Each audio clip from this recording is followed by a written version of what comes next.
Bienvenidos, adelante, caballeros. Estamos justo para empezar. Estamos esperando al Señor, así es. Sí, Señor. Vamos a hacer una oración, si les parece. Señor, te damos muchas gracias por este precioso día que tú has creado de nuevo y que nos has permitido vivir y tener la alegría y el gozo de poder vivir esta vida que tú diseñaste, Señor, con sus más, con sus menos, con sus problemas, con sus alegrías, así como es. Decidimos alegrarnos en medio de todo los trajines, los afanes de la vida. Decidimos, Señor, alegrarnos en ti, en el gozo de la salvación que nos has dado, Señor, y nos alegramos de poder tener vida y estar aquí, Señor, pudiendo aprender más de tu palabra y pudiendo conocerte un poco mejor a través de tu palabra. Ayúdanos, Espíritu Santo, en este empeño, en esta tarea que nos hemos impuesto y queremos hacerlo contigo, no queremos hacerlo con nuestra gran inteligencia ni con nuestra gran sabiduría humana, porque no la tenemos, y aunque la tuviéramos, Señor, sería inútil el querer abordar estos temas con nuestra mente nada más. Queremos dejar a un lado, por así decir, nuestra mente y abordarla desde el Espíritu. Espíritu Santo, tú llena nuestro espíritu, ilumina nuestra mente, tú, y que podamos entender los misterios que encierra tu palabra, que tú abras nuestros ojos del entendimiento y que podamos recibir lo que tú tengas para nosotros hoy, que nos sirva de crecimiento, Señor, que nos sirva para madurar y para llegar a ese modelo, a ese modelo que tú tienes de cada uno de nosotros, esperas de cada uno de nosotros. Señor, bendecimos tu nombre en esta tarde, te exaltamos, te adoramos y te entregamos este tiempo en el nombre precioso de Jesús. Amén. Amén. Muy bien. Tengo puesto aquí el bosquejo para que volvamos un poquito a repasar en la mente cuál es la estructura de Génesis. Al final vamos a terminar conociendo Génesis de pe a pa, ¿no? Te van a decir Génesis y vas a decir, guau, ya lo sé, tengo el esquema en la mente. A ver, ¿no? De eso se trata y no es tampoco tan complicado. En este libro hay libros más complicados, pero en este no es muy difícil hacerse un esquema mental. Tenemos los dos primeros capítulos que nos hablan de la creación, que ya lo vimos. El capítulo 3 entra el pecado y es la caída del hombre, la entrada del pecado, ¿verdad? Después en el 4, Caín y Abel, teníamos este primer asesinato, ¿verdad? Que encontramos en la Biblia. En el capítulo 5, que ya no está, pero ya lo vimos, teníamos las generaciones de Adán. Y después en el capítulo 6 al 9, que es lo que vamos a abordar hoy, teníamos, según este bosquejo, lo que es el asunto del diluvio, la historia de el bueno de Noé, el justo, ¿sí? Y su familia, y todos los devenires que tuvieron que pasar, las vicisitudes que tuvieron que llevar a cabo hasta que completamos toda esta historia de 3 capítulos, del 6 al 9, y creo que es aquí donde lo dejamos, así que lo vamos a retomar justamente aquí. Voy a poner al día esto.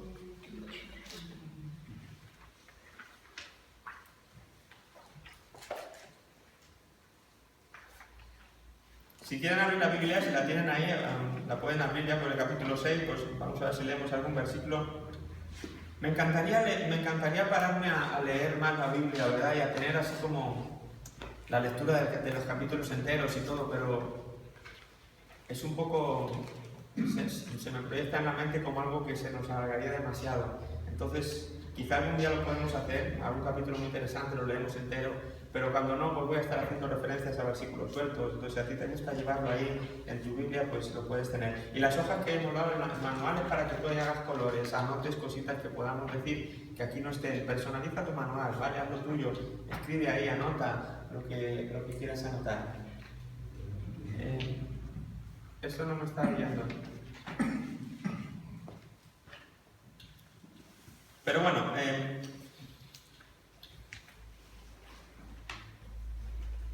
los capítulos 6 a 9, el diluvio y la historia de Noé y su familia, pues es la gran degeneración de la raza humana que provoca que Dios, por así decirlo, actúe en juicio. ¿De acuerdo? La maldad en la tierra había crecido, ahora, perdón, ya se otra vez se acaba y va para adelante. La maldad en la tierra había crecido abundantemente, ahí está. Había crecido la maldad en la tierra abundantemente hasta el punto que dice ahí en los versículos 6 y 7 del capítulo 6: y se arrepintió Jehová de haber hecho hombre en la tierra y le dolió en su corazón. Y dijo Jehová: raeré de sobre la faz de la tierra a los hombres que he creado, desde el hombre hasta la bestia y hasta el reptil y las aves del cielo, pues me arrepiento de haberlos hecho. ¿Verdad? Qué triste que poder ver el protagonista de la historia, aquel que había puesto como su alma, su empeño, su todo en crear toda esta creación tan gigantesca que hablábamos y poner al ser humano como el sumum, como el cenit de esta creación. De repente ve esta distorsión del hombre, este alejamiento del hombre de lo que él había diseñado en principio, ¿no?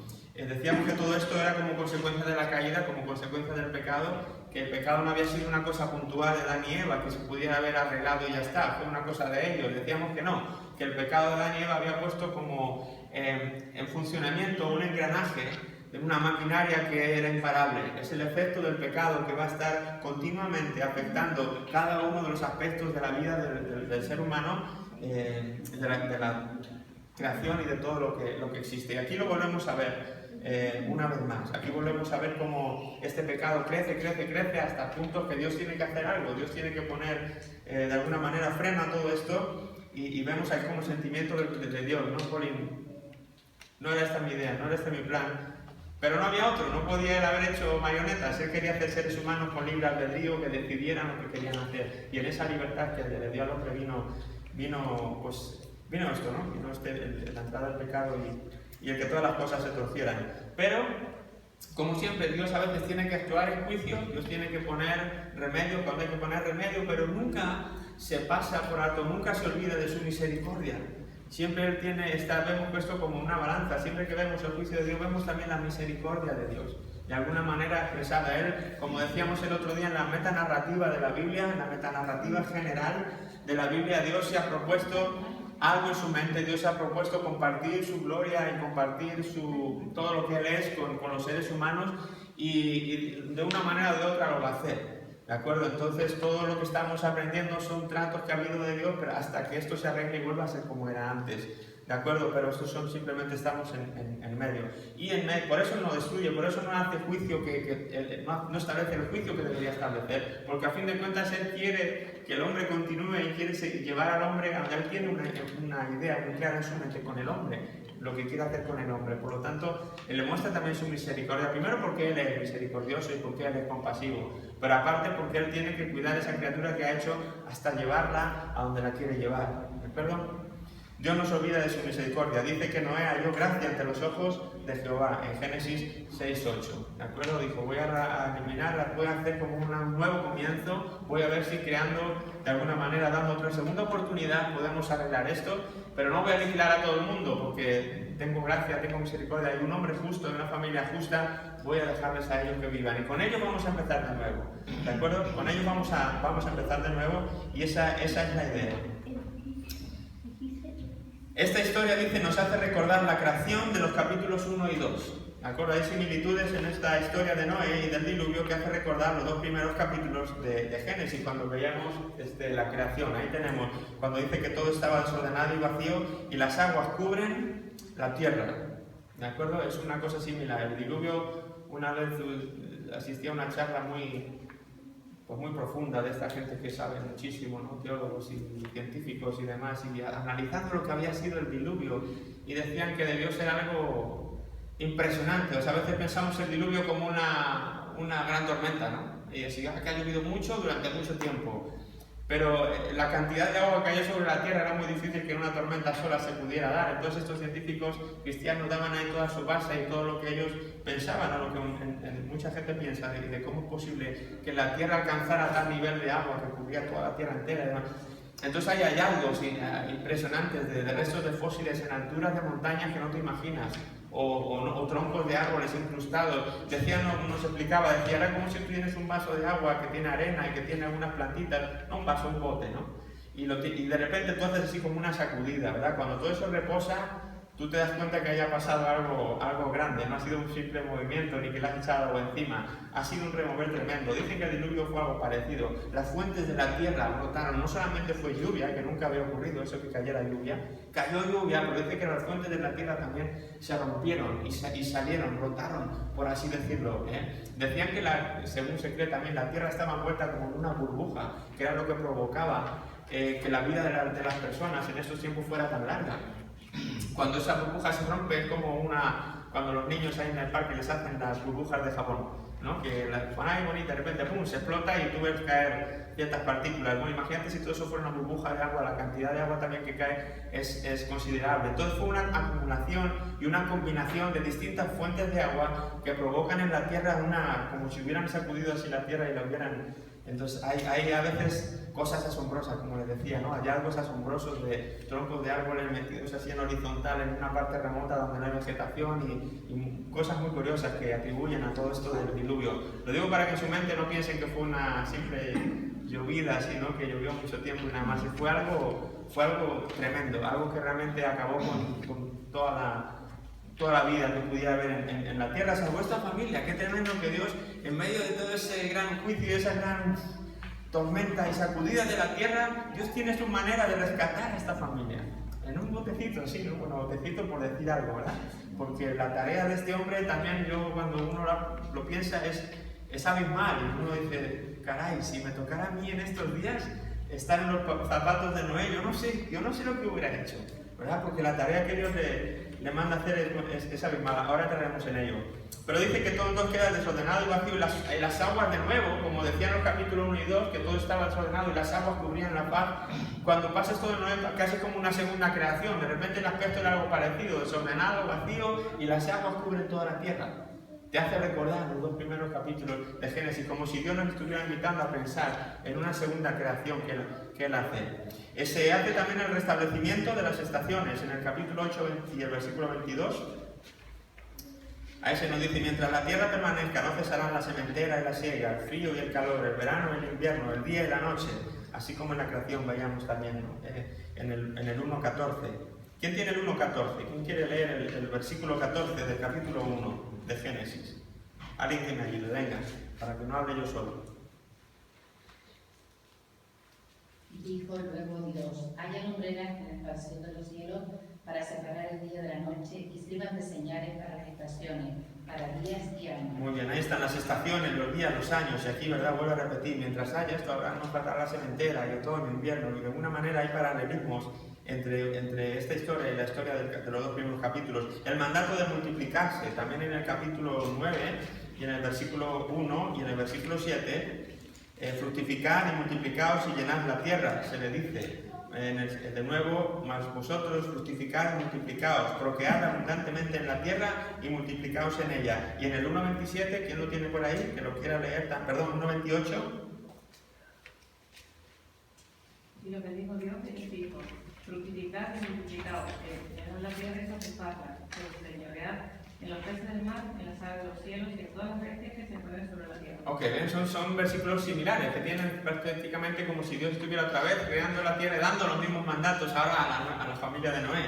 También tenemos lo de que la humanidad está hecha imagen de Dios. En el 9.6 dice aquí, el que derrame sangre de hombre, por el hombre su sangre será derramada, porque imagen de Dios es hecho el hombre, dice el versículo 6. Y en el 1.27, si lo tienes por ahí, Damaris, ya que estabas con el 28, y que Dios al hombre a su imagen y semejanza. Entonces vemos ahí las palabras, ¿verdad?, que están usando en esta historia, muy similares a las que se usan en los 2 primeros capítulos de Génesis. Así que es como si lo decíamos, ¿no? Como otra vez Dios dando una nueva creación, por así decirlo. A ver si esta vez, dejando solamente personas justas, la cosa puede funcionar, ¿verdad? Y a veces todo el pecado era una cosa aislada de Adán y Eva y unos cuantos más. Aquí está como que vamos a dar un voto de confianza al hombre, a ver si con una familia justa se puede empezar de nuevo. Yo creo que es una lección, porque si esto no hubiera pasado, quizá Dios ya lo sabía, que no era posible. El pecado estaba ahí, Dios lo sabía, pero quizá para callar nuestras mentes y la de muchos curiosos que hubieran dicho, bueno, y si hubiera habido una familia justa, solo hubieran... Pues mira, ya la hubo y no había manera. Para hacernos ver, hacernos entender que los efectos del pecado son desastrosos y que no se trata de cierta persona, es algo que ha entrado en el ser humano y ahora pasa de uno a otro y no tiene manera de pararse, ni siquiera haciendo algo drástico como esto. Decíamos cuando veíamos lo de la creación que había como otras 2 nuevos comienzos. Este era uno y otro, por así decirlo, en la Torre de Babel, o 2 desastres, ¿no?, por así decirlo, con el hombre.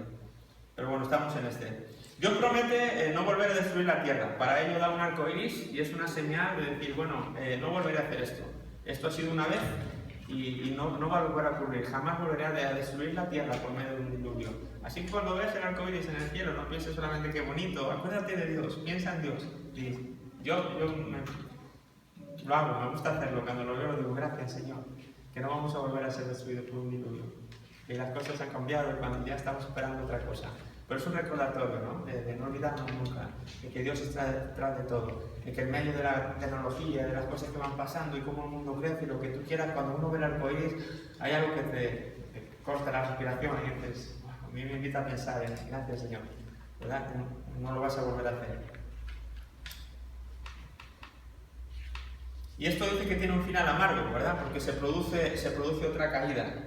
Vamos a ver cómo esta historia, aunque queda al final del arca, después de soltar muchos días en el agua, el arca al final reposa. ¿Y reposa? ¿Dónde reposa el arca? ¿Quién me lo sabe decir? En Turquía. En Turquía, ¿dónde concretamente?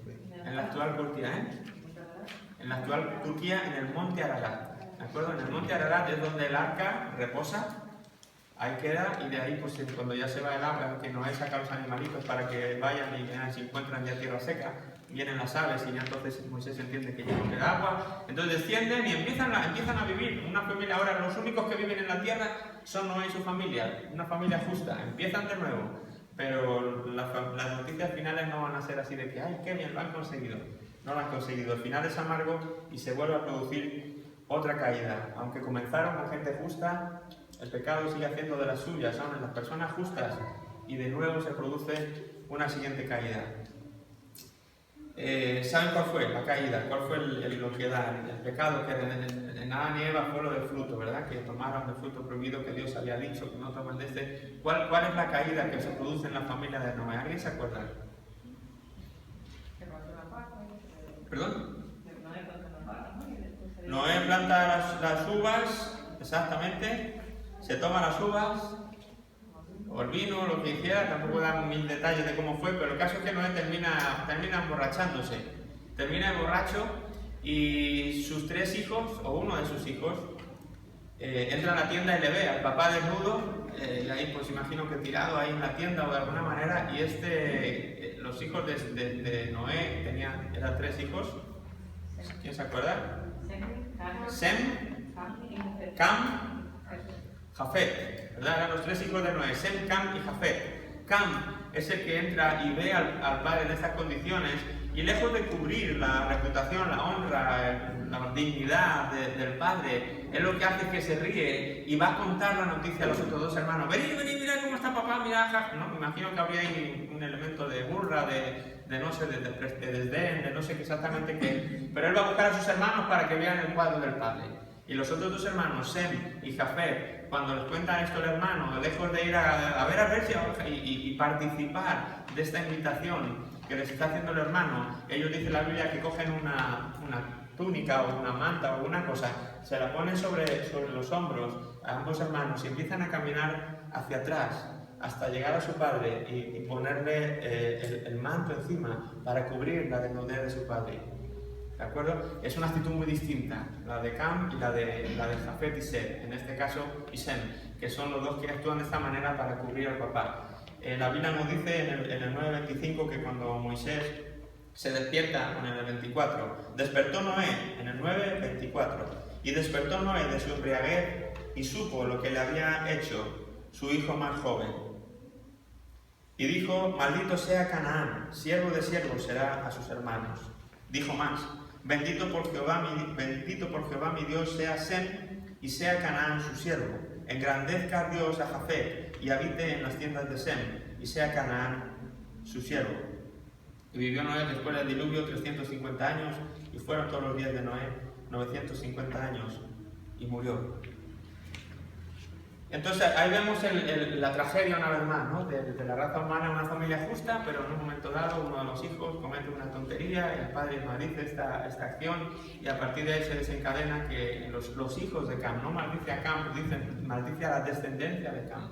La descendencia de Cam, concretamente Canaán, uno de sus hijos, pues es el que va a llevar toda esta maldición, por así decirla, esta enemistad con los demás hermanos. Y cuando pueblan la tierra de nuevo, vamos a ver eso después más despacio cómo va, pero eso da origen a sin fin de problemas y de enfrentamientos bélicos entre las distintas naciones y pueblos que van a surgir de estos tres hermanos que son los que van a volver a poblar toda la tierra, pues mucho de eso viene derivado de esta triste historia de los hijos con respecto a su padre, lo que le hace Cam a su padre.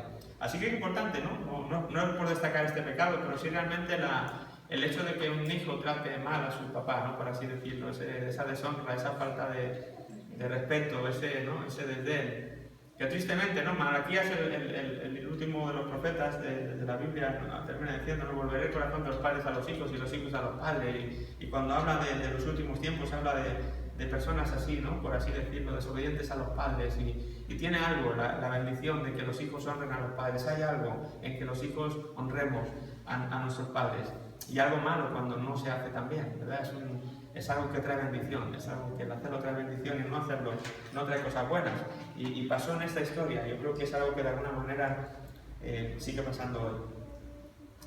Pero bueno, entonces decíamos que termina esto más la maldición de la simiente de Can. De ahí de Can viene su hijo Canaán, y de Canaán vienen los cananeos, que son los que van a cobrar la tierra de Canaán y son los que van a dar mis preocupaciones a Israel. La bendición de la simiente de Sem, que es de donde vendría la redención. En el 9:26 se nos dice, ¿no? Bendito sea Jehová mi Dios, bendito por Jehová mi Dios sea Sem y sea Canaán su siervo. ¿Vale? Entonces la bendición va a venir por Sem, este hijo, de ahí vienen los semitas, ¿no? Los israelitas. Vamos a ver eso más despacio.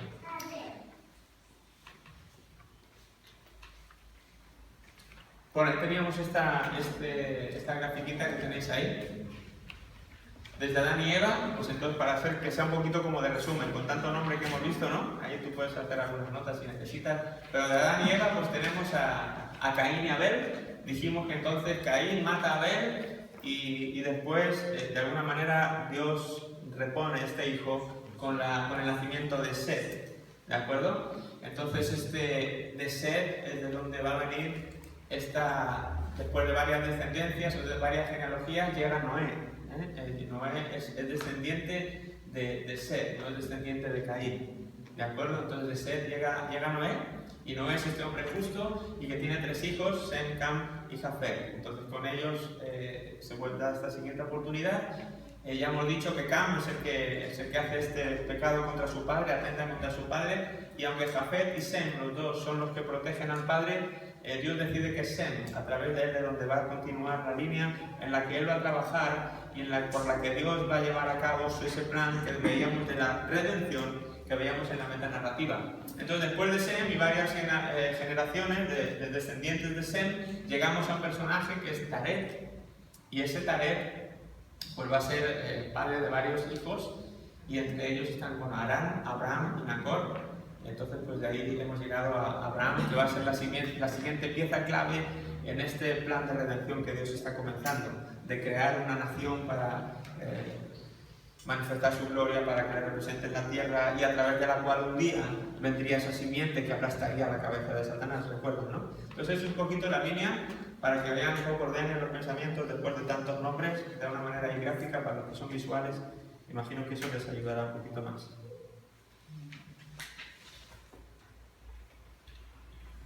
Ahí tenemos un mapita de las tierras bíblicas. Entonces decíamos que habíamos ubicado el... A ver si tengo aquí el puntero.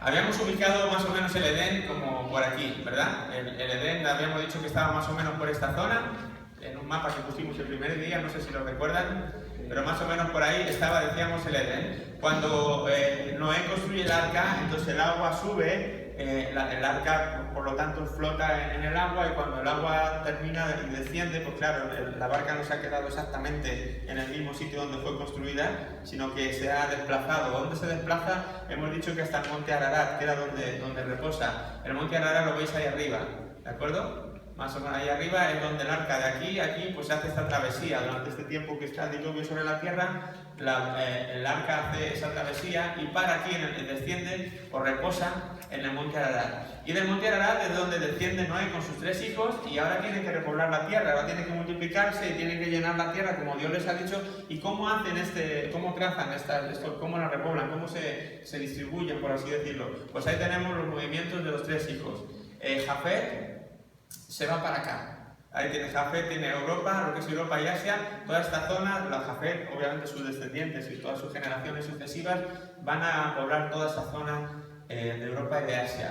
Tenemos este Cam, que es el que lleva la maldición, que decide venirse a todos esos territorios más occidentales de lo que es el actual Israel y Palestina, toda esta zona de aquí, ¿verdad? El suroeste de Asia, Canaán y también África. Llegan toda esta zona, pasan hasta África, ¿de acuerdo? Entonces toda esta zona, de alguna manera la toman los cananeos, que es el hijo de Cam, Canaán, es el que de hecho luego va a dar nombre a una ciudad, la ciudad de Canaán, o la tierra de Canaán, donde luego va a ser la tierra prometida que Dios le va a dar a Abraham, ¿vale?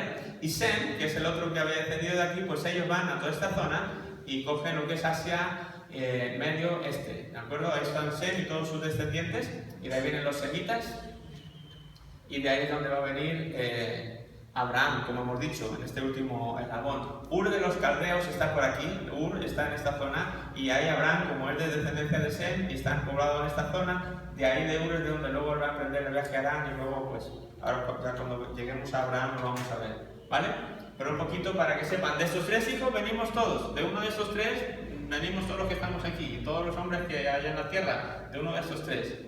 ¿De acuerdo? ¿Cómo, algunas preguntas que alguno me ha dicho, ¿y cómo hacen para poblar la tierra? Acuérdense que, bueno, dicen que también que los continentes no son ahora como originalmente eran, se creen que estaban unidos y luego con el diluvio puede ser lo que provoca que los continentes se empiezan a mover y a separar. Con la época de los hielos, también de la época de esta, donde todo queda helado, hay zonas pequeñas que son agua, pero claro, cuando quedan heladas suponen pasos. Entonces muchos creen que de aquí de los de Sem, de alguna manera pasaron por este otro lado hasta llegar a la zona de América, ¿de acuerdo? Entonces todos los descendientes de todos América, norte y sur, vienen por los descendientes de Sem, que dieron la vuelta al mundo, por así decirlo, llegaron. Los de Jafet, toda esta Europa y los demás de Cam. ¿De dónde seremos nosotros? Probablemente descendientes de Jafet, probablemente, no sabemos, habría que hacer árboles genealógicos y todo ese lío, ¿no? Pero probablemente los de aquí de España, pues seremos probablemente de Jafet. Si tú eres de Latinoamérica y América, pues probablemente vengas de Sem, y si eres de esta otra zona, pues Egipto y demás, Palestina, pues puede ser de Cam, no lo sé, o sea, datos curiosos, ¿de acuerdo? ¿Vale? Bueno, más o menos esa es la historia de Noé. No hemos hablado de nada del arca, ¿no? Que yo quiero ahora pues un poco hablar de lo que decíamos antes, ¿no? La tarea tan inmensa que supone lo que Dios le encarga a Noé. No sé si te has parado a pensar la magnitud de lo que supone que Dios diga: Noé, ven, como eres un hombre justo, voy a destruir la tierra y tengo un plan para ti. Antes de destruir la vida humana, tengo un plan para ti y quiero que me eches una mano. Claro, Señor, cómo no, yo te echo una mano a ti. Qué honor, qué privilegio trabajar para ti, en tu obra, y poder servirte y para llevar a cabo tu plan de redención y de salvar a todo el mundo. Que un día de ese plan venga, claro, encantado, ¿no? Pero imagínate que eres tú y que Dios te dice: bueno, pues mi plan es mira, construye un barquito, ¿verdad? Que va a medir, ¿cuánto dice? 300 codos. ¿Tú sabes por lo que es un codo? Más o menos son como que 50 centímetros, medio metro. 300 medios metros, ¿cuántos metros son? 150 metros. ¿Sabes cuánto tiene un campo de fútbol, por ejemplo? De fútbol. ¿Cuánta distancia? De largo, de longitud. Aproximadamente 100 metros. O sea, estamos hablando de la longitud de un campo de fútbol y medio campo más. Esa es la longitud del barco que tiene que construir. Y ahora de anchura, estamos hablando de 50 codos, que son 25 metros. Como la mitad de un campo de fútbol. Un campo de fútbol puede tener 50, pues coges la mitad de un campo de fútbol y ahora tiras un campo y medio para allá. Y luego tenemos 30 codos de altura, o sea, 15 metros. un barco de esas magnitudes. Que Dios te diga, pues venga, échame una mano, empieza a construirlo.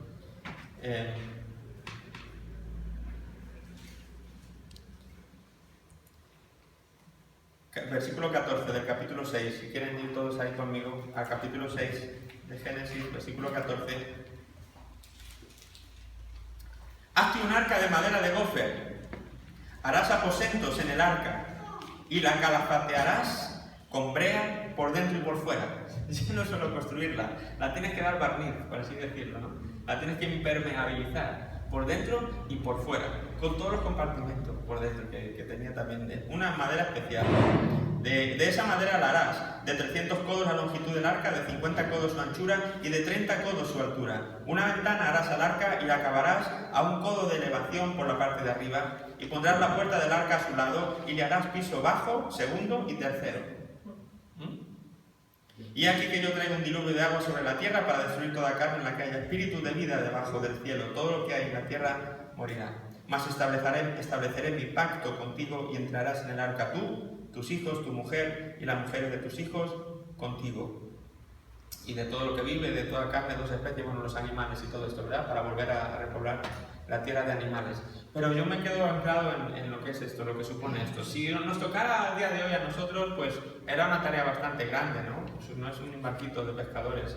Pero aún así, dice, bueno, pues mira, me lo tomo con paciencia, me cojo mi furgón, ¿verdad? Juan pues cogería su furgón, sería Leroy Merlin, y diría, a ver, vengo aquí a encargar no sé cuántos palés de madera de gofer, me meten los que quepan en la furgoneta y los demás si pueden me los envían a tal dirección, ¿verdad? Y gustosamente para esta cantidad de madera los de Leroy Merlin yo creo que te harían en una alfombra roja, llevarían, ¿verdad? Toda la madera, el material que tú necesitaras. Ah, ya que estoy aquí, diría uno, ¿no? Pues ya que estoy aquí, ponme una caladora, ponme brochas, por rodillo, mejor que con demás, ¿verdad? Empezaríamos a pedir, pues todo aquello que, clavos, lo que tú quieras, ¿no?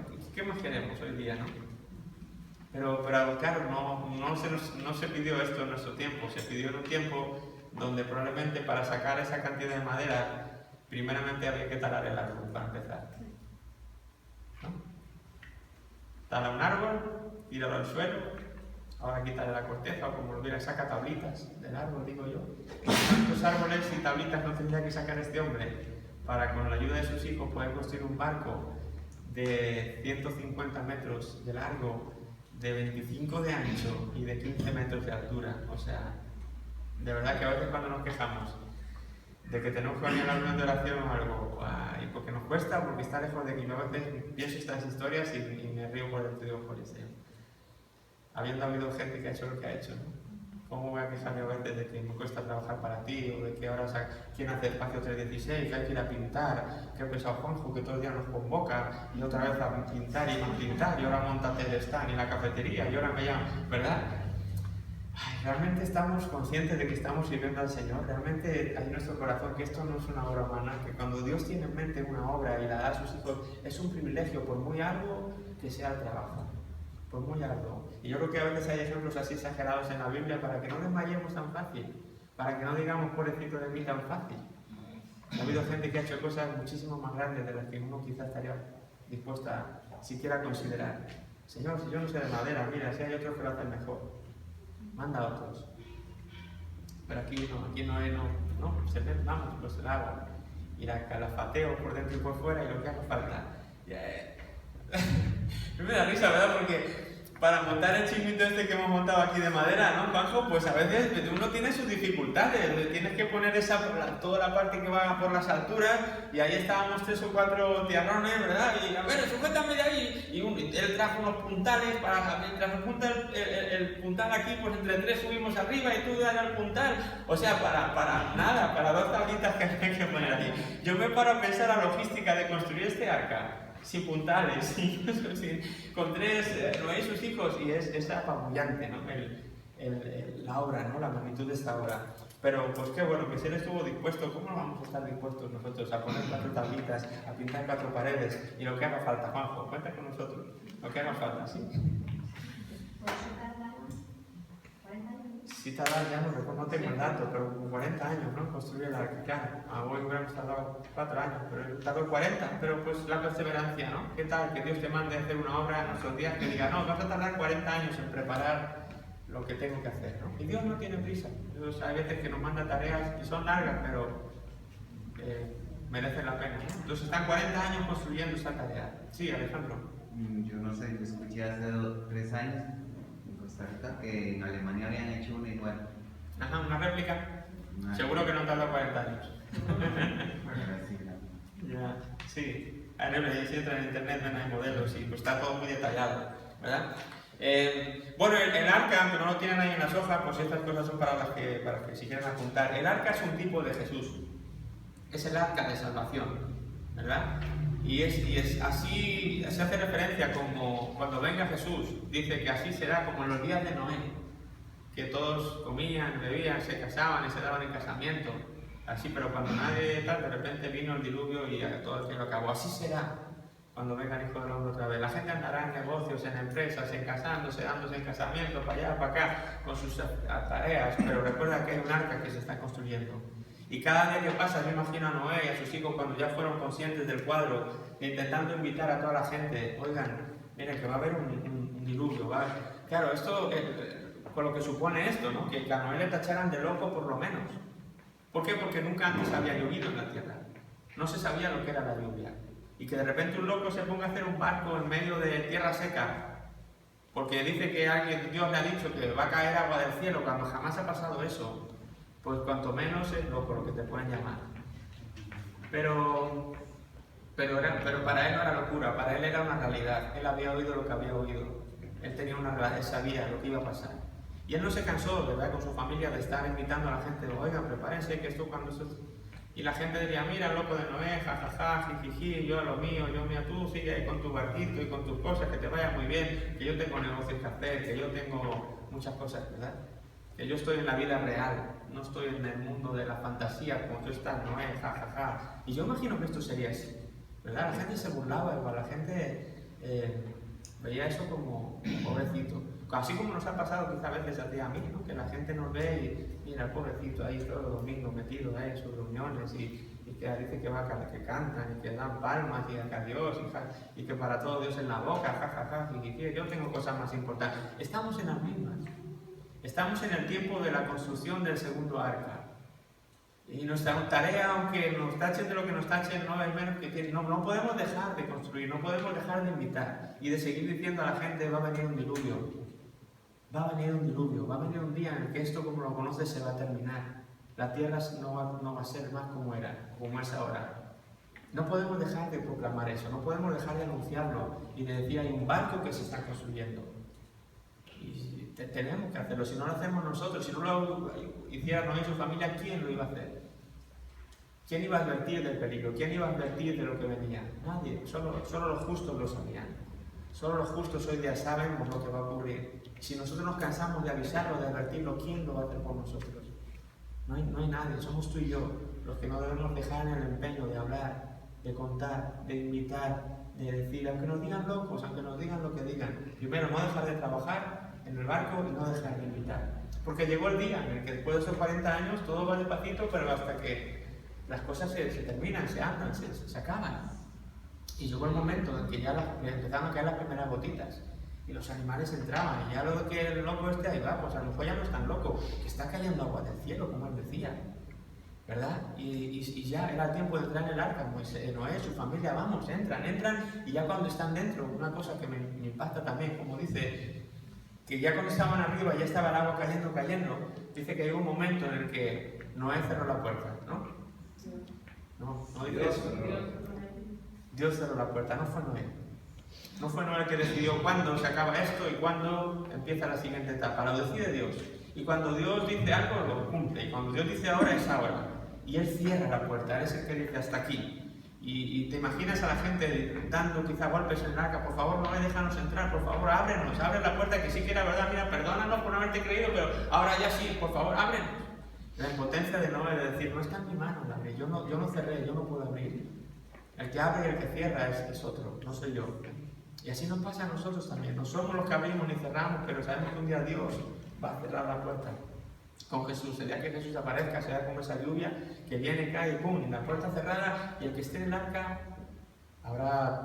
tendrá un destino, y el que no esté en el arca tendrá otro. Sí, tendrá otro. Y es una realidad que no podemos obviar. La podemos pintar de colores, pero no podemos hacer más. Es una realidad es tan cierta como que tú y yo estamos aquí.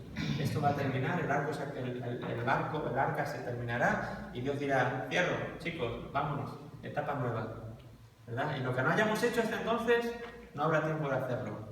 Por mucho que ahora ahí se me olvidó invitar a tal persona, a ver, no, si se cerró la puerta, olvídate, ya no vas a poder invitar a nadie más. Ya no voy a poder invitar a nadie más. Hay un tiempo para las cosas y cuando empieza y termina un tiempo, empieza y termina otro.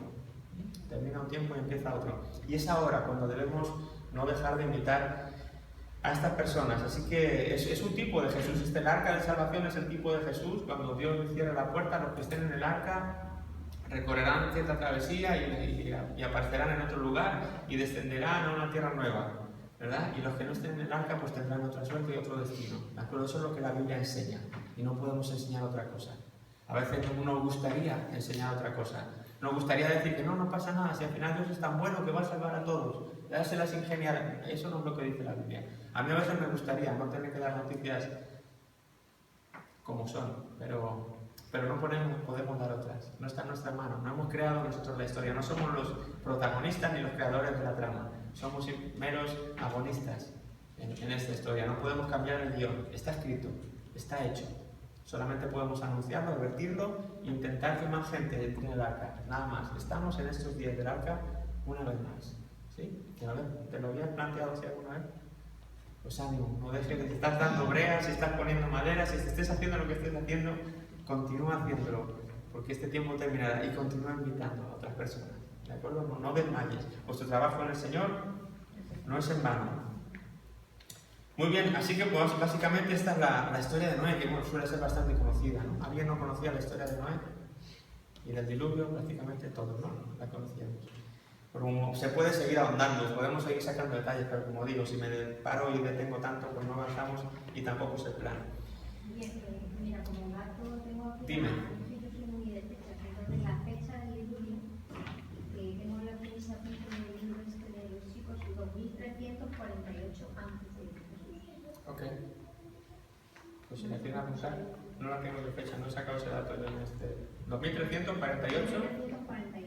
La fecha del diluvio, más o menos, obviamente, aproximadamente. Sabíamos que Abraham, decíamos que estaba en el 2000, ¿de acuerdo? 2000, habíamos dicho que era Abraham. Esto es pues, como 300 años antes de que llegara Abraham. Está aquí en la historia del diluvio. Una fecha ahí, aunque ya saben que las fechas pueden variar y según las fuentes que uno consulte pueden estar arriba o abajo, pero más o menos, para los que están ahí haciendo una cronología de fechas, tenemos el 2340 como fecha aproximada de este incidente, del diluvio. Dicen que hay imágenes satélites del monte Ararat y que realmente se ve como un bulto en el monte Ararat donde podría coincidir con el tamaño del arca. Muchos piensan que está enterrada el arca, ¿es verdad? De hecho, gente se ha arriesgado a hacer expediciones para ver si es verdad que está ahí y poder desenterrarla, pero han sido incapaces. Está en una zona tan remota, tan inhóspita, insólita, no sé qué palabra usar, que todos los que han intentado acceder al arca o han desistido o han muerto. ¿Verdad? No ha sido posible, no se puede ir en avión, no hay para que baje el avión, no puede ir en el helicóptero, no se puede ir en alpinismo, no se puede ir a pie, está en una zona que no tiene alcance y los que han intentado así en su locura llegar no lo han contado. Entonces, pero con imágenes satélites ven ahí como lo que podría ser más o menos por el tamaño que da la Biblia de lo que es, hay como un relieve así en la montaña que se ve que cree que podría ser el arca que estuviera ahí. Pero bueno, pues esto, obviamente como sabemos son datos que son históricos y que pues es muy posible que esté ahí, yo no sé. Tampoco nos va a afectar a nuestra salvación que esté o que luego no fuera nada, ¿no? No va a afectar, pero bueno, pues hay gente que le gusta, ¿no? Estos datos y estas cosas. ¿Pregunta? ¿Algo más de esta historia antes de continuar con la siguiente? ¿Algún dato más que alguien quiera aportar, que alguien se conozca, que quiera dar para beneficio de todos? ¿Nada? ¿Continuamos?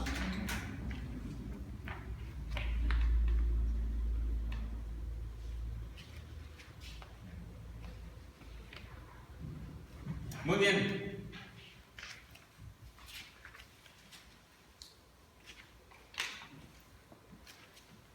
Pues tenemos en el capítulo 10 de Génesis las generaciones de Noé. Noé, donde dan ahí todos los descendientes de Noé, Sem, Cam y Jafet, a quienes nacieron hijos y después del diluvio. Si tú quieres ver como hemos dicho ahí, esos 3 descendientes y los hijos que tuvo cada uno y demás, pues ahí te vas a dar cuenta pues bueno, no sé, vas a ver muchos nombres, sobre todo, y te cuenta más o menos de dónde. Hay nombres por ahí curiosos, ¿no? Pero no me quiero meter porque es enredarlo mucho.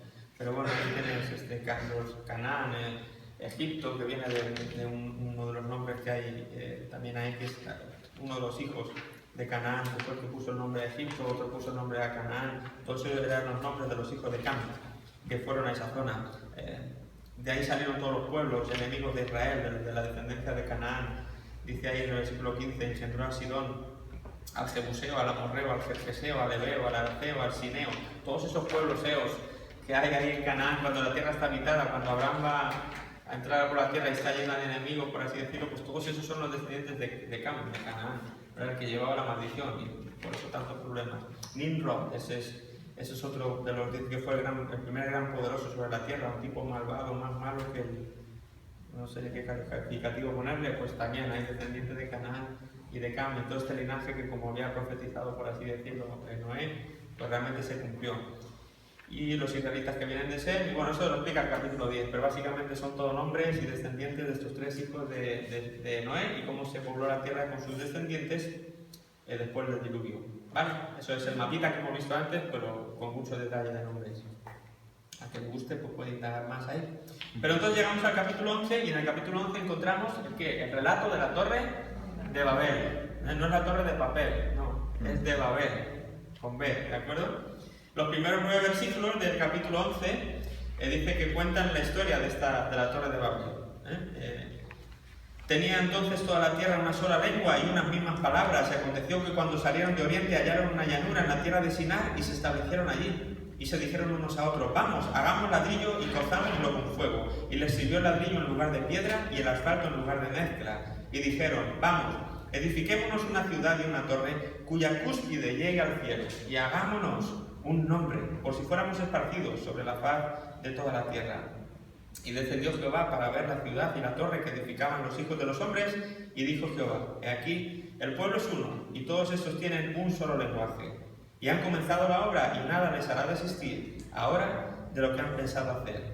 Ahora pues, descendamos y confundamos allí su lengua, para que ninguno entienda el habla de su compañero. Así los esparció Jehová desde allí sobre la faz de toda la tierra, y dejaron de edificar la ciudad. Por esto fue llamado el nombre de Yababel, porque allí confundió Jehová el lenguaje de toda la tierra, y desde allí los esparció sobre la faz de toda la tierra. ¿De acuerdo? Babel es de confundir. Bueno, pues en esos 9 versículos tenemos básicamente toda esta historia. Como es una historia no solamente de construir algo por el hecho de... O sea, Dios no dice, no me gusta la gente creativa, no me gusta la gente que construye. Había uno en que el texto no te lo dice detalladamente, pero había como un espíritu más fuerte detrás de la mera construcción en sí. Había como la idea de poder, de alguna manera, desbancar a Dios del mapa y que el protagonismo no estuviera en el creador, sino que estuviera en las criaturas. Hagámonos una torre cuya cúspide toque el cielo, que básicamente cuando la gente mira al cielo lo que vean sea nuestra obra. Y lo que vean sea nuestro poder y vean nuestro trabajo y que nos vean pues el humanismo básicamente representado de alguna manera aquí, ¿no? Que el mundo vea a los hombres, lo que los hombres pueden llegar a ser y que con el hombre no hace falta nada más. Sigue hasta nuestros días ese espíritu. Los espíritus son espíritus, ¿de acuerdo? Y el espíritu del mal pasan los años y las generaciones y las eras, pero sigue siendo el mismo. Sigue siendo así como Dios no cambia, es eterno y demás, pues hay espíritus del mal que no cambian, son así también hasta que duren. Y el mismo espíritu que se veía hace mucho tiempo se ve hoy, se ha visto durante todos los siglos. Entonces había un problema aquí y Dios de alguna manera otra vez tiene que intervenir y decir, como no ponga orden, aquí la lían otra vez y ahora ya no puedo mandar otro diluvio. Entonces vamos a ver si haciendo esto de alguna manera calmo esta sed de protagonismo y esta sed de querer desterrarme y a ver si de nuevo la paciencia, la misericordia, la bondad de Dios, intentando no acabar con el hombre cuando yo creo que yo si fuera Dios hubiera hecho, mira ya, pum, me has tragado de vosotros, porque no tenéis remedio, ¿no? No tenéis remedio. Yo creo que esto un poco los discípulos lo pensaron también, Señor, mandamos que caiga fuego del cielo y que los consuma a todos. Yo creo que eso lo hemos pensado todos. Y Dios quizá lo ha pensado, pero Él es Dios, y gracias a Dios, que Él es Dios y que no es yo ni ninguno de nosotros, porque solamente por eso es que tú y yo estamos aquí hoy, porque oportunidades de haber acabado con el hombre y ganas creo que Dios no le hubieran faltado, pero Él se acuerda de su pacto, Él se acuerda de lo que tiene en mente y Él se acuerda del fin, y Él sabe que al final, de los finales, todo va a volver a estar bien. Y Él quiere que el hombre esté empeñado en que el hombre, la máxima creación, disfrute de su presencia y disfrute de su comunión con Él. Eso es mucho mejor que lo malo que pueda, o el esfuerzo que tenga que hacer por ser paciente. Así que de nuevo la humanidad, lejos de querer cumplir con el propósito original de Dios de darle a conocer, quiere darse a conocer a sí mismo mediante una construcción, la construcción de una ciudad, como hemos leído, de una torre cuya cúspide llega al cielo y de un nombre. Son las tres cosas que la gente estaba queriendo conseguir. El protagonista tiene que reconducir, el protagonista, Dios, ¿no?, de la metanarrativa, tiene que reconducir esta situación para que se cumpla su plan deseado. Entonces Dios confunde los lenguajes y son esparcidos para que aborten su plan con la torre. Entonces imagínate, ¿no?, que antes, pásame el ladrillo, pues ahora ya no, pásame el ladrillo, y otro, ¿what? ¿Cómo que what? Digo, pases el ladrillo. Y el otro le preguntaría, ¿qué me dice? Y el otro diría, what? Y sería un lío, ¿no? Mira, vamos a dejarlo, todas las como yo siguen, tú vente conmigo y vámonos a hacer algo nosotros porque con esta gente no se puede trabajar, ¿no? Qué curioso, que cuando falta el lenguaje, qué barreras se crean, ¿no?, con un simple lenguaje. Yo cuando fui a Estados Unidos fui sin saber mucho inglés y mira, era música a mis oídos cuando veía a un latino o alguien que hablaba español. Mira, era como que, Dios mío, alguien que me entiende, alguien que me puedo gastar una broma, que me entiende una broma. Ay, es horrible no entender el lenguaje y tener que estar ahí haciendo vida normal, ¿no?, con un lenguaje que no conoces. Te cambia hasta la personalidad. A mí me decía la gente, tú eres muy serio, ¿no? Tú eres, Dios, ¿en serio? Si tú me conocías. Cualquier cosa es menos serio, le decía yo. Pero es que no le sabía decir eso, entonces me callaba. Era un desastre, me pasaba mal, o yo mal. Ana sabía mal cuando fuimos, pero yo sabía menos y lo pasé mal. Lloré varias veces de impotencia. ¿No? Entendí lo que es ser extranjero, entendí lo que es no ser entendido. Me vino muy bien para muchas cosas, pero es duro, es difícil. Así que aquí, de repente, lo que era unidad, que era todo, venga, eso no hay quien lo pague, de repente esto ya hay que dejarlo porque no se puede. Si no nos entendemos, no se puede. Así que va a haber, Dios los pone en su sitio y tienen que esparcirse y redistribuirse pues, ya por lenguajes, por otras distribuciones y empiezan a recobrar la tierra como hemos leído antes. ¿De acuerdo? Después están los descendientes de Sem. En este capítulo 11 hemos dicho que hasta el 9 llegaba la historia básicamente de la torre, pero después del 10 al 32, los siguientes versículos, hasta el final del capítulo 11, nos da toda la descendencia de Sem. Hemos dicho que a través de Sem, de toda la descendencia de Sem, iba a venir finalmente Abraham y el linaje que Dios había escogido para llegar hasta ese Mesías prometido, él va a venir de Sem, hasta llegar al padre del pueblo escogido que es Abraham, o el padre de la fe. ¿De acuerdo? Así que ahí nos da toda la genealogía, del versículo 10 al 32, toda la genealogía, que antes la he puesto incompleta. En la tablita que les he puesto antes he puesto que de Sem llegábamos a Abraham, ¿no? Pero aquí se nos da detallada, uno por uno y en el centro este y este a Taré, y de Taré ya salió Abraham. Entonces, si quieren ver con detalle toda esa genealogía de la descendencia de Sem hasta Abraham, pues ahí la tienen, en el capítulo 11. ¿Vale? Y empezamos el 12. Y llegamos al capítulo 12 de Génesis. Estamos ahora en el año 2000, entonces, más o menos, en el capítulo 12. ¿Y qué teníamos en el capítulo 12? Hemos dicho que ese es un pasaje para que tú lo tengas en tu mente. Capítulo 12 de Génesis, ahí tengo a Abraham. Estoy entonces en el año 2000 antes de Cristo. Habíamos tomado 4000 antes de Cristo como referencia de la creación de Adán y Eva. Entonces hemos pasado ya la mitad de este tiempo. Estamos en el año 2000 y el personaje es Abraham. Entonces estamos como en la mitad de estos 4000 años. O sea, en 12 capítulos hemos recorrido 2000 años. Han pasado... Se dice rápido, ¿no? Y vivió Noé 900 años, y vivió no sé quién 800 años, y lo leemos así en un renglón y seguimos, pero pues claro, no había tantas cosas que contar y la Biblia no da mucho detalle. En 12 capítulos hemos recorrido 2000 años. Pero hemos llegado a Abraham, al capítulo 12, y ahora básicamente lo que queda desde aquí hasta el final de Génesis, es,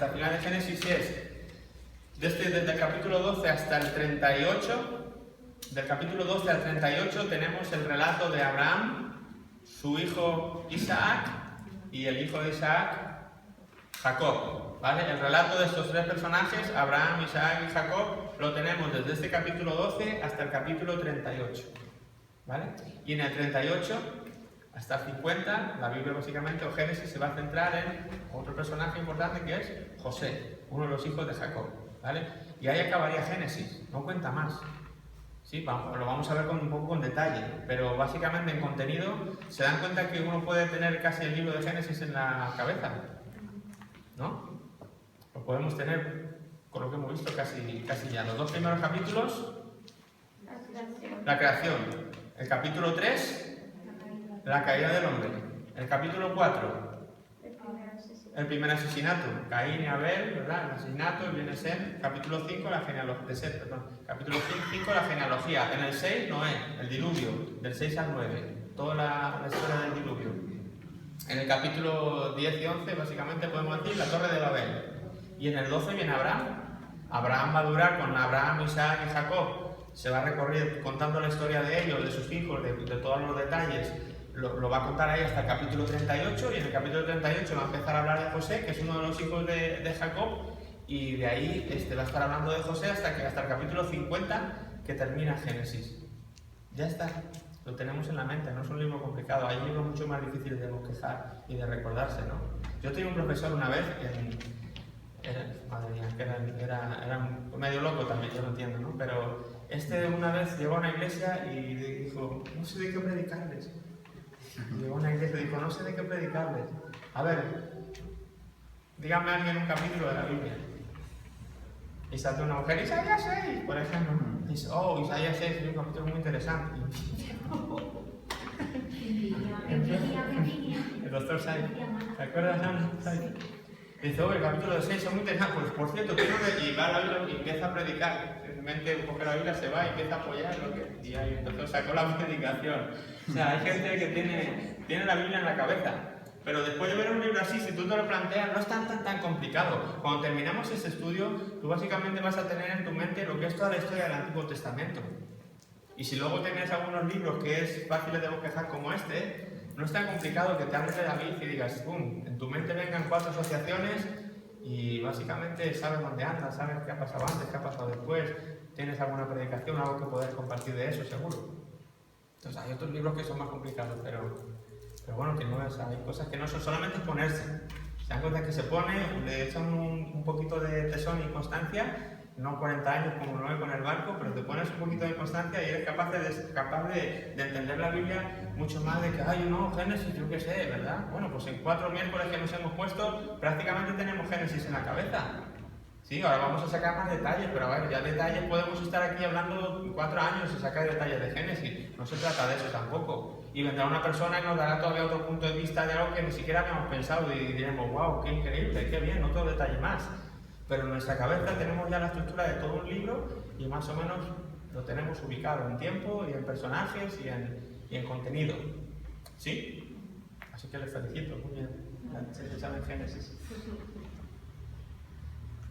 Muy bien, pues por la hora no vamos a entrar en lo de Abraham, lo vamos a dejar para el otro bloque.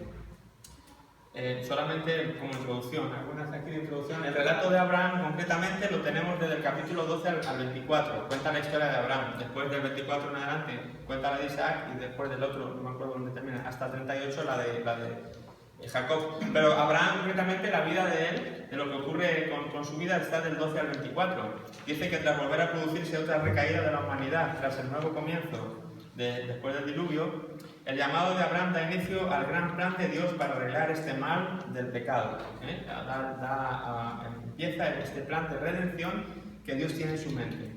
Dios lo tiene ahí como lo que quiere hacer y lo va a llevar a hacer, lo va a llevar a cabo. Así que empezamos con este Abraham, que este personaje que va a ser clave para desarrollar todo este plan que Dios tiene en mente de salvar al hombre. Destacar que Dios pone este plan en marcha, por varias razones. Es Él, no hay ninguna, oye Dios, no, nadie lleva a Dios y le dice, oye Dios, ¿por qué no me piensas un plan así? No fue una idea del hombre, no fue una iniciativa del hombre. Dios es el que tiene la iniciativa y lo hace por varios motivos. Primero, por su gracia.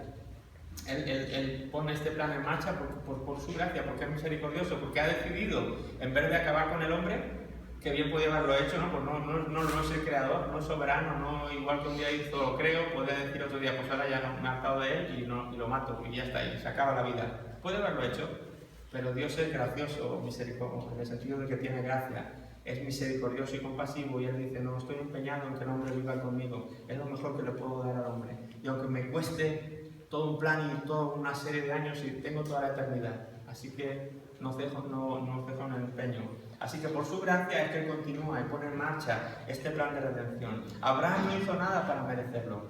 No hay que poner, como decíamos, nuestros ojos en Abraham y decir, wow, Abraham, ¿qué tendría este hombre para que Dios lo eligiera como la primera piedra de este plan de la redención? Voy a leerme la vida de Abraham porque quiero ser como él. Error. Nunca hagas eso. Porque Abraham no tenía nada. Porque simplemente fue un instrumento que Dios dijo Nada más. Nada más. Sí, porque no se trata de cómo es el hombre, porque si fuera de cómo es el hombre, pues Noé que era justo, mira, pues con Noé sí porque y no funcionó. No se trata de que sea justo, es que se trata de que Dios te elige, Dios tiene un plan y dice tú, contigo. Y deja de darle vuelta, no yo, pero porque no, olvídate, contigo, ya está. Pero no es por nada de ti, es por Él. Es porque lo decide así, en su soberanía, dice contigo. Y aunque tú no lo entiendas, aunque tú no te veas el más apto, aunque tú deja de luchar con Él. Y yo, me ha tocado, vale, venga, ¿qué hago? Así con Abraham. No tiene nada especial Abraham para decirnos que tenía que ser Abraham. No podía ser, no, es que no se trata de los hombres. Una vez más se trata de Él. Una vez más se trata del protagonista y de sus acciones. Y queremos conocerle a Él a través de los personajes. Así que Abraham no hace nada para merecerlo y esto por gracia para bendición. Dios quiere bendecir a Abraham y a su descendencia y al final a todas las naciones de la tierra. Es lo que hay en el corazón de Dios, es bendecir a todas las familias de la tierra. Es lo que sale de Él es bondad, es el bien. ¿De acuerdo? Si el hombre no lo recibe, pues no lo recibe, ¿verdad? Y sigue metido en su pecado, en su vicio, pero en Dios está el bien, el dar bien. Así que básicamente pues ahí tenemos el llamado de Abraham en el capítulo 12, que esto ya da inicio a personajes. Yo creo que lo voy a dejar aquí porque son menos 20 y no quiero cansar más. Creo que con esto es lo que hemos visto hoy es suficiente, pero sí quiero de nuevo, si alguien tiene una pregunta, si alguien tiene algo, para no cerrar así en seco, pues ahora es el momento. Dice que Noé fue pregonero de justicia en su tiempo, ¿no? Entonces creo que tuvo que interactuar con su contemporáneo. Creo que sus contemporáneos le ayudarían a construir también en esta nave, ¿no? Porque de alguna manera él tuvo que testificar de lo que estaba haciendo.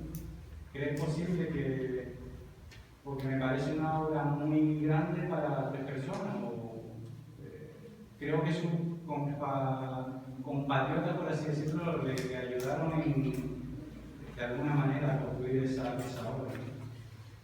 Caben todas las interpretaciones, no te puedo decir que no. Por primero, yo no estaba allí, y lo segundo, ¿quién lo sabe de cierto? La Biblia no da ese tono como de que mucha gente participó, no hace ninguna mención a que otras personas le echaran la mano, más bien era lo contrario, denota como que burla y como que nadie colabora con algo así porque no tiene sentido. Pero dentro de eso cabe la posibilidad de que alguien en un momento puntual en 40 años le echara la mano, no solo aparte de ellos 4, ¿no? Que fuera alguien más que lo pudiera hacer. Puede ser. Lo que no puede ser lo de guarde hoy, o sea, quiero decir, no sé dónde llegamos con este punto, porque lo interesante era que alguien de eso se hubiera subido con él al bote cuando llegó el momento de decir, venga, pues no, esos que le habían echado la mano, oye, subiros, que vosotros que ya me conocéis y que habéis trabajado en esto, que os habéis implicado, venga, no, pero nadie sube con él. Eso es algo que confirma más que básicamente la soledad de él y de esta familia a la hora de hacer esto. Pero vamos, no descarto, no te puedo decir no, categóricamente no. Es posible que en algún momento, como a veces nos pasa a nosotros en la iglesia, ¿no? Que mucha gente viene, simpatiza, colabora, pero a la hora de decir comprométete con el Señor, pues luego no lo quieren hacer, pero sí te echan la mano y sí te reciben y entonces es posible que pudiera haber gente que le echara la mano también. La Biblia no lo menciona, pero bueno, aún así era una tarea gigante, ¿no? Para los que lo hubieran ayudado. No creo que fuera algo así como una gran multitud de gente que fuera.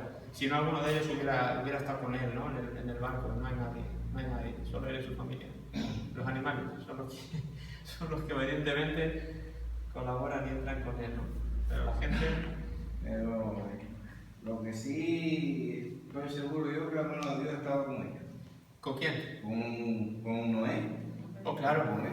La mano de Dios estaba con Noé y con los hijos, claro que sí. Sí, claro que sí, estaba con ellos. Pero aún así está.